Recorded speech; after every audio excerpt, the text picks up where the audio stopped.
विश्व के इतिहास की सबसे बड़ी आश्चर्यजनक घटना है कि बुद्ध ने अहिंसा का संदेश दिया, जबकि सम्राट अशोक, जिसने कि अपना राज्य ही अहिंसक बना दिया।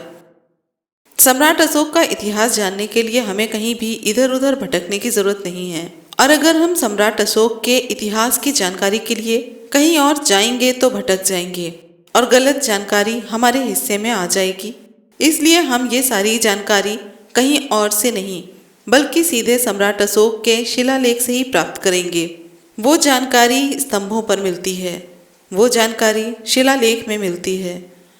7वीं शताब्दी में जब ह्वेनसांग भारत आए तो अपनी पुस्तक में उन्होंने लिखा कि जब वो भारत आए तो सम्राट अशोक की लिपि पढ़ने वाले लोग वहाँ मौजूद थे। जब वे पटना गए और वहाँ पर उन्होंने स्तंभ देखा जिस पर अशोक ने जो लिखवाया था, उसका अर्थ उन्होंने अपनी पुस्तक में उस बारे में बताया है। इसका अर्थ ये हुआ कि उस समय तक अशोक का नाम मिटाया नहीं गया था। सारनाथ में राजा जयचंद की दादी का अभिलेख पाया गया है, जो कि अभी भी सारनाथ के म्यूजियम में सुरक्षित है, जिसे कि हम कुमार देवी के अभिलेख के माध्यम से जानते हैं। कुमार देवी ने अपने अभिलेखों में सम्राट अशोक के नाम लिखवाए।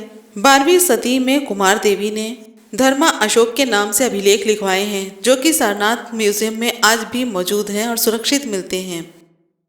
और उन्होंने एक और बहुत बड़ी बात लिखवाई है कि मैं सम्राट अशोक की नीति पर शासन करना चाहती हूँ।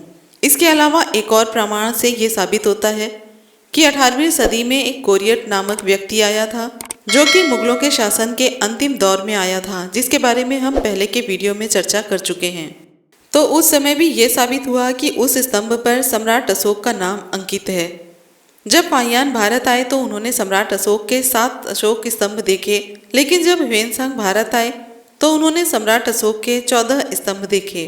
ह्वेनसांग जब संकिसा गए तो उन्होंने संकिसा में सम्राट अशोक का बनवाया 40 से 50 फीट ऊंचा स्तंभ देखा, जिसके बारे में वो अपनी डायरी में लिखते हैं कि उस स्तंभ से चमक निकल रही थी और वो चमक बैगनी रंग की है और उसके सबसे ऊपर की तरफ सिंह की मूर्ति दिखाई देती है। ये सब उसने अपनी डायरी में लिखा है।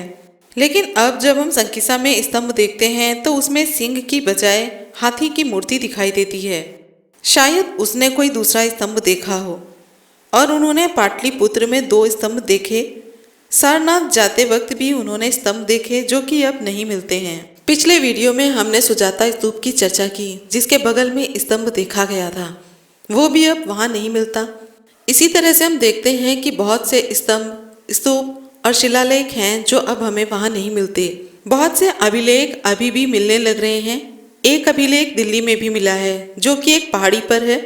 उसे डायनामाइट लगाकर उड़ाया जा रहा था वहाँ पर कॉलोनी बनाने के लिए। जैसे ही उसके ठेकेदार चंद बहादुर ने देखा वहाँ कुछ लिखा हुआ है, तभी उन्होंने तुरंत मजदूरों को रोक दिया। काम वहीं पर रुक गया और कॉलोनी का काम इस तरह रुक गया।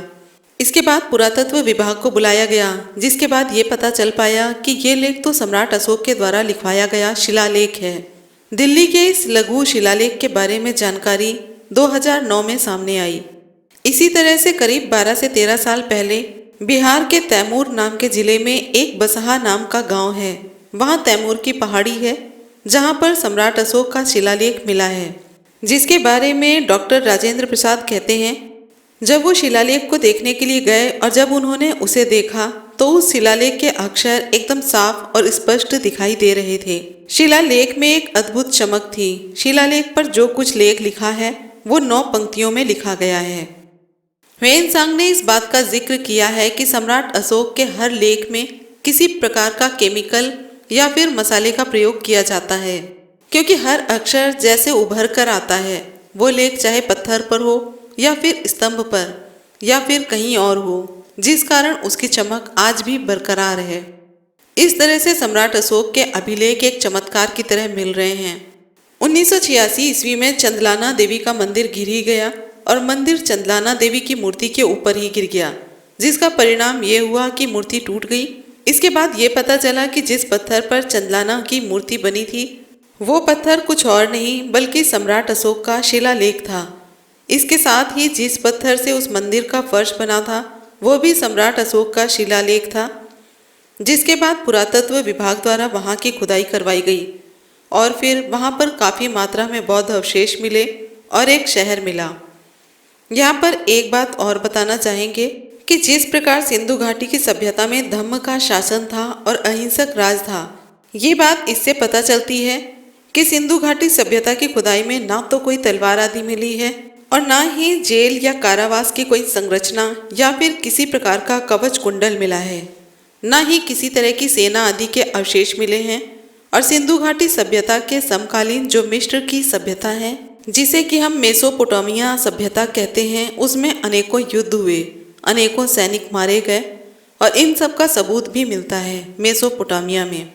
लेकिन सिंधु घाटी सभ्यता में ऐसा कुछ नहीं मिलता। इसीलिए ऐसा लगता है कि सिंधु घाटी सभ्यता का अहिंसक वातावरण था, रहन सहन भी आधुनिक तौर का था, चौड़ी सड़कें, पानी की उत्तम व्यवस्था आदि। इसको देखकर ऐसा प्रतीत होता है कि सम्राट अशोक ने इसी को देखकर अपना राज भी इसी तरह से स्थापित किया। सम्राट अशोक के बारे में ये जानकारी आपको कैसी लगी ज़रूर बताएं और फिर मिलेंगे अगले वीडियो में। जय भीम, नमो बुद्धाय, जय संविधान।